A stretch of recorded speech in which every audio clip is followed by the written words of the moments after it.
Okay, so where we left off, we're going to talk about position vectors.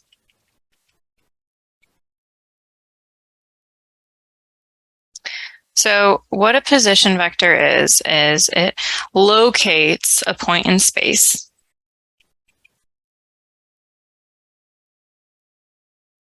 Right, it starts at the origin.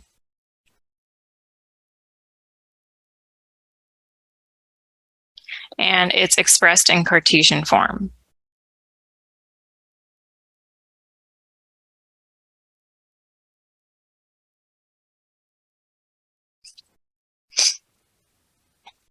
So what I mean by that is if you have 3D space here, and you have some point, let's say right here, point P, which has its own x, y, and z coordinates.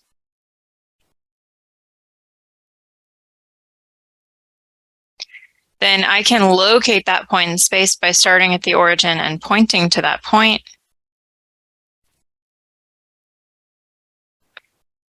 Where this origin, of course, is 0, 0, 0. And we use little r for position vector.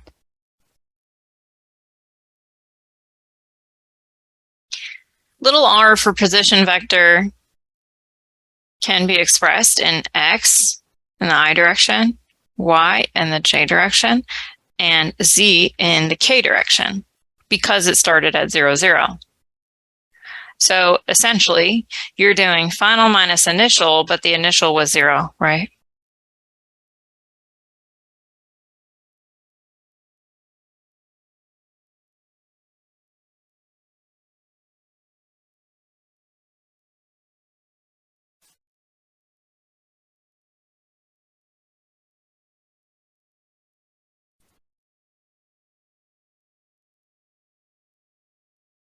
You could have a position vector where it's locating from one spot to the other. So let's say we have like point A over here, and it has its own x, y,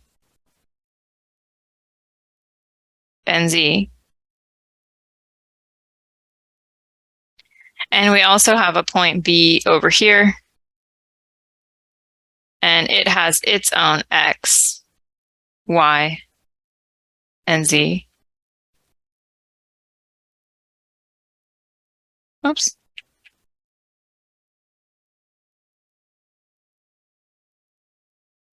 Then you could have a position vector where essentially you treat the A as the origin and the B as the final position. So you can have an individual position vector where you're going from the origin out to A.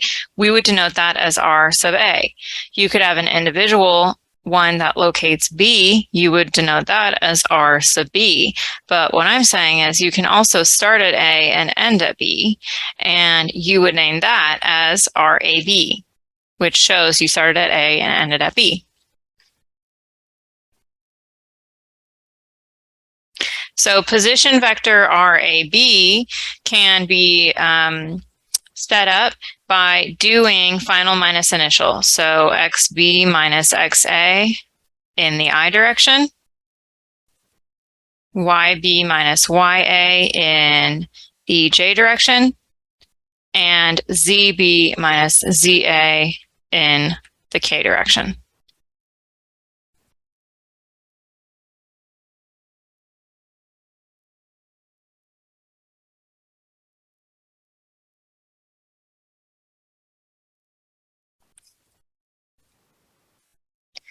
So it's not too tough. You just basically have to pay attention to those coordinates of your start and your finish. You have to make sure you're naming the position vectors properly. So if I say position vector AB, that means I'm going from A to B. But then to do the math, I have to do B minus A, right? Final minus initial to do the math.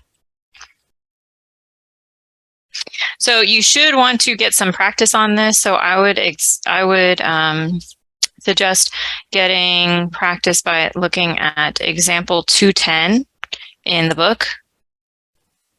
That just gives you more practice on seeing if you can write the coordinates of your own position vectors. Okay, so try and do practice example 210 in the book on your own.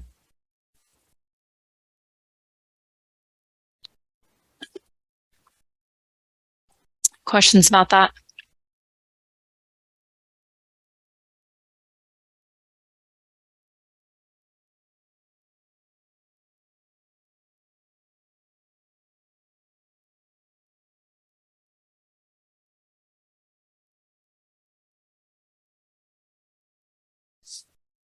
So let me show you how we use unit vectors and position vectors to determine the force direction. So using unit vectors, which remember we talked about have a magnitude of 1, and position vectors, which we just talked about,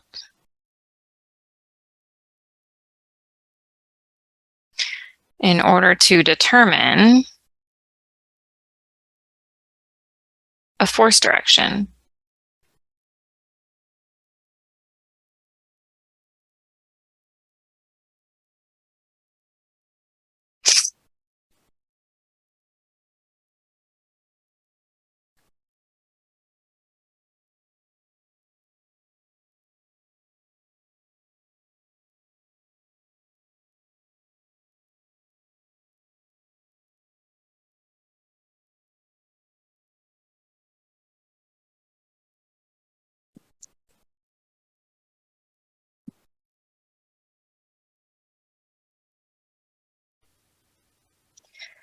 So let's say we have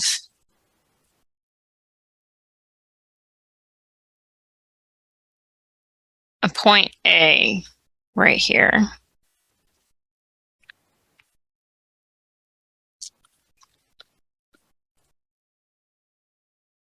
And to get from point A to point B, you're going to go down in Z direction. You're going to go back in the Y direction, and then you're going to come forward in the X direction. Okay. So that you will end at point B right here. This distance is given as 24 feet. This distance is given as 8 feet, and this distance is given as 12 feet.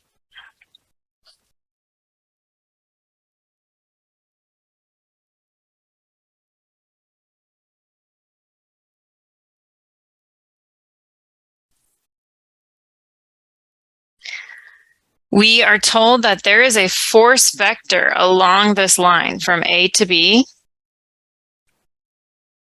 of 70 pounds.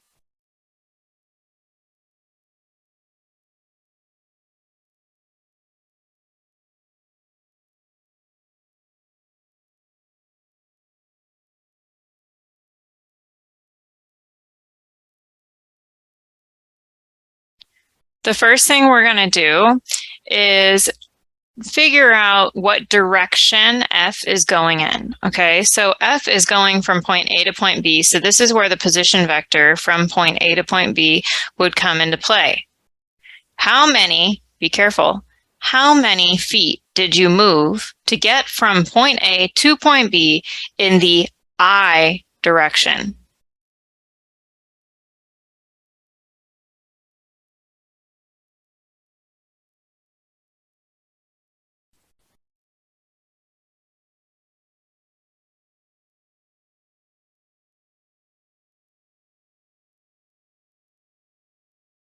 In the I direction.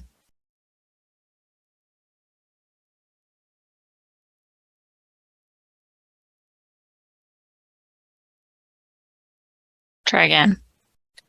To get from point A to point B, how many feet did you move in the I direction? Very good. So we've got 12I. Okay. How many did you move to get from point A to point B in the J direction?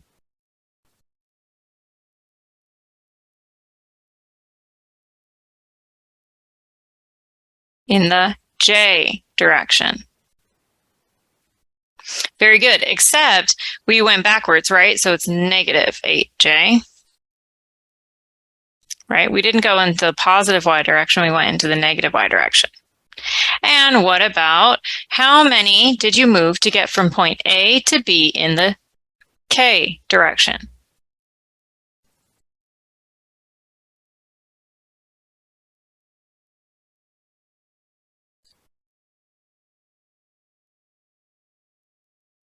Correct, we went down by 24 feet. Okay, so all of this is in terms of feet.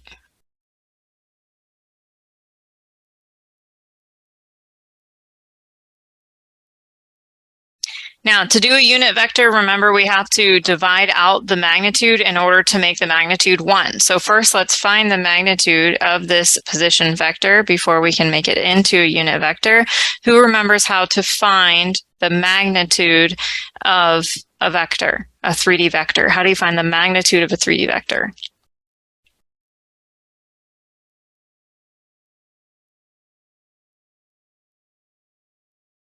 Go look back at your notes.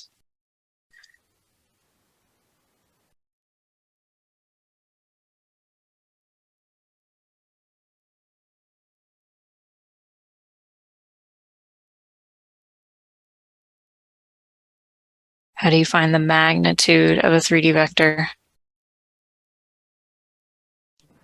We take the square root of 12 squared plus negative 8 squared plus 24 squared. Very good. Similar to Pythagorean theorem, but just in 3D. Square root of the sum of the squares. What do you get?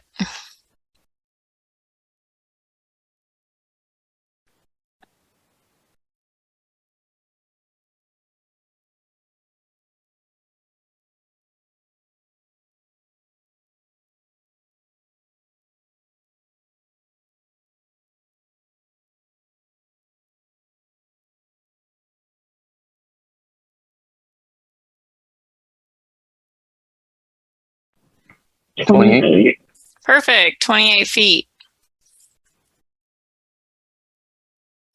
Okay, now we can find the unit vector. So essentially, instead of having a 28-foot magnitude, we want it to have a 1-foot magnitude. So we want to reduce everything so that its magnitude is 1, not 28. So what we're going to do is finding a unit vector in the direction of the position vector RAB is by taking each of those components and simply dividing out that magnitude. So it'll be 12/28 in the I direction. What would it be in the j direction?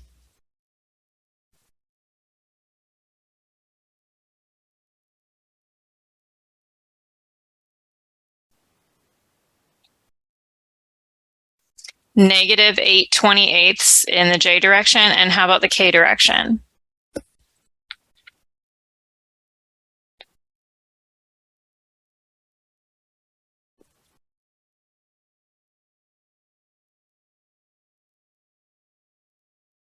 Negative 24/28 in the k direction. Okay, so that reduces to 3/7, negative 2/7, and negative 6/7. Questions about that?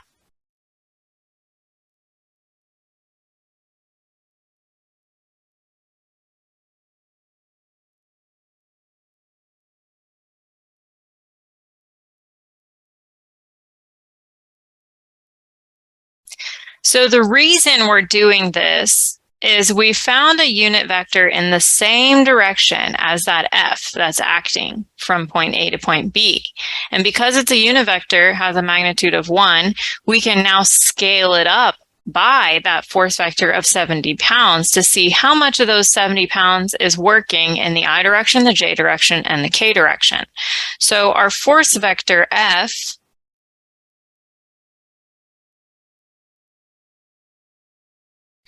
is 70 pounds, but we want to know how much of it is working in each direction, I, j, k. So we're going to multiply that 70 pounds by the position vector RAB the unit vector, because the unit vector has a magnitude of 1, so we're scaling up the unit vector by 70 pounds each. So for example, what I mean is you're taking that 70 and you're multiplying it by 3/7 to know how much of it is acting in the I direction. You're taking that 70 and multiplying it by your negative 2/7 to figure out how much it's acting in the J direction. And what should I write for K?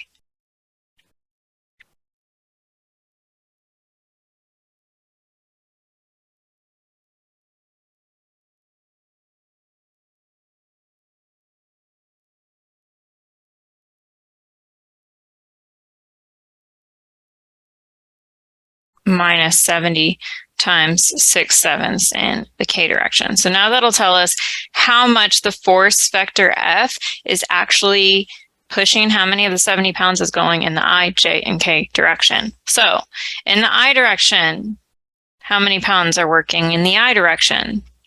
70 times 3/7. 30. Very good. 30 pounds in the I direction. What about J? Negative 20. And K? Negative 60. And all of that is in pounds. So the position vector helped us figure out the direction that the force was acting in. We then made it into a unit vector to scale it down to 1 so that we could scale it up by 70 pounds to figure out how many pounds are working in each direction, I, J, and K. Now that we have that, we can also figure out alpha, beta, gamma. So remember, alpha is in reference to the x-axis, beta the y-axis, and gamma the z-axis. So all you have to do is do alpha is cosine inverse of the I direction, your 12/28, or you could use the reduced version, 3/7, doesn't matter. What do you get for cosine inverse of 12/28?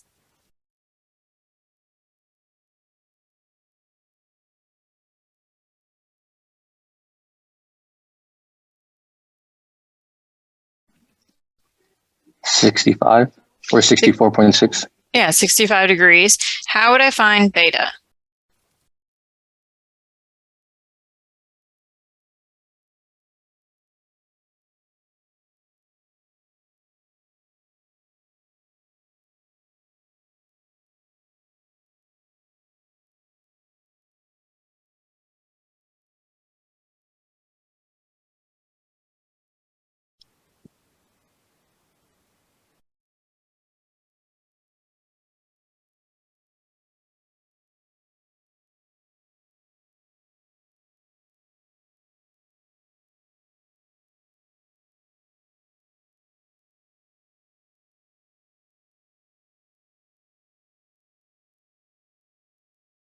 Would we use sine inverse? So they're all cosine. So let me go back to when we first went over the 3D stuff and you'll know where I'm getting this. So remember 3 here, we said cosine alpha was a x over a, cosine beta was a y over a, and cosine gamma was a z over a, right? So that was from our notes from last time. So all we're doing each time is using cosine, alpha, beta, gamma. The only thing that changes is x, y, z, right? So what should we write for this one, for beta?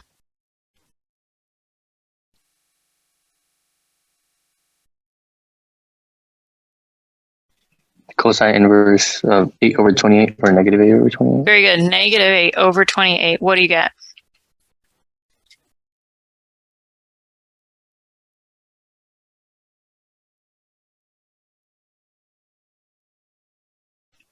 $106 or 107. 107. All right. Someone walk me through how to find gamma.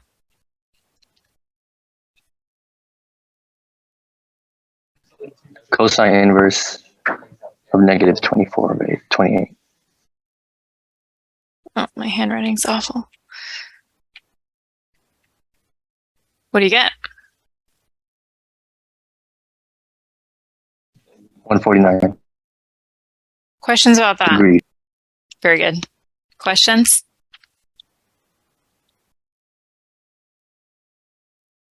So if you want more practice with this, I suggest you check out example 2.12 in your book on your own.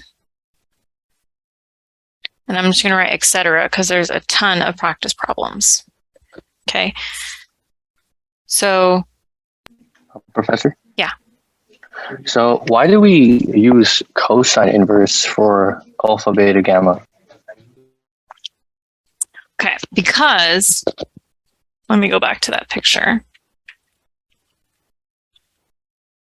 Oops. By the way I drew it, it might be easiest to look at the y-axis just so you can see. But so I'm going to drop a straight line down to the y-axis and draw a right angle here. So we have a triangle where the vector is the hypotenuse. Okay, and so you see that this is the adjacent over the hypotenuse. So beta is cosine.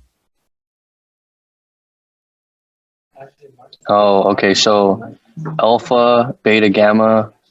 So it's all adjacent over hypotenuse, basically. Right. They all end up being adjacent over hypotenuse because they're always the reference angle down to that axis. Oh, makes sense. Makes sense. Thank you. Mm-hmm.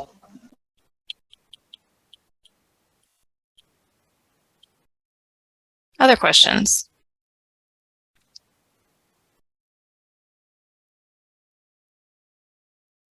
Again, math is not a spectator sport, right? When you sit and you watch, it might make 100% sense. But when you try and do it on your own by yourself, that's a different story. So that's why I'm giving you these extra example problems to see if you can apply it. Try and go do it on your own. If you can't, if you have questions, you come to my office hours, you go to the PAL program, you go to the, tutoring center. That's like the real test to see if you can do it on your own. And if you can't, then ask the questions, right? Before the quiz, before the exam.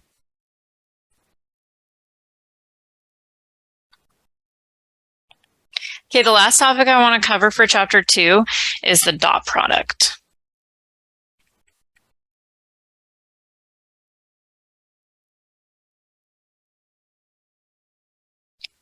Here's the equation for the dot product. If I wanted A dot B, I would take the magnitude of A, the magnitude of B, cosine of theta. So this is also equal to AX BX plus AY BY plus AZ BZ. So this is read out loud as A dot B. These are magnitudes.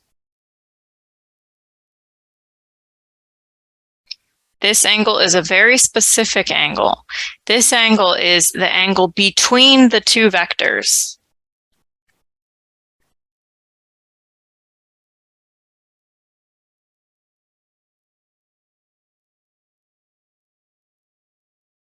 So what I mean by that is, you know how when I was telling you how to add vectors, I always said you needed to do head to tail, right? And when you did head to tail, that angle between those vectors you would use for like law of cosines, right? Now, when you're doing dot product, it's different. You're not adding head to tail. They start at the exact same origin. So they have to start at the same place for dot product. So like if this is A, then this is B. So see how they're not added head to tail? The theta I'm referring to is this theta.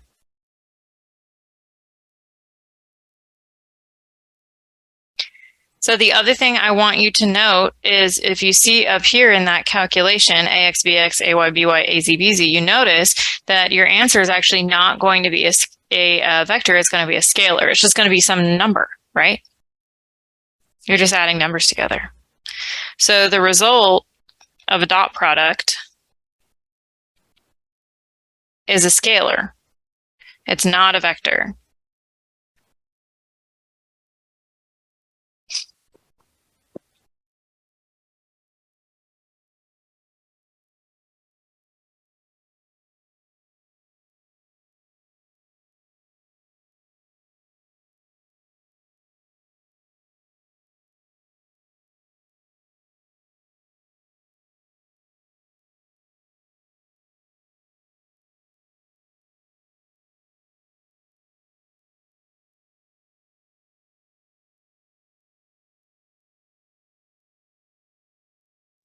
So one thing I want you to note is if I wanted you to solve for theta in the equation above, if you just wanted to isolate theta, get theta alone by itself, theta would simply be equal to the dot product divided by the magnitudes.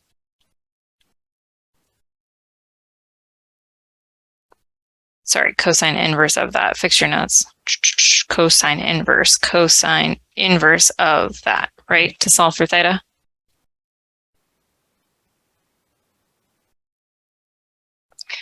So if you know the dot product, cool, or if you need to calculate it, then you could think of theta, solving for theta, by simply doing cosine inverse of ax bx plus ay by plus az bz all over the magnitude of A times the magnitude of B.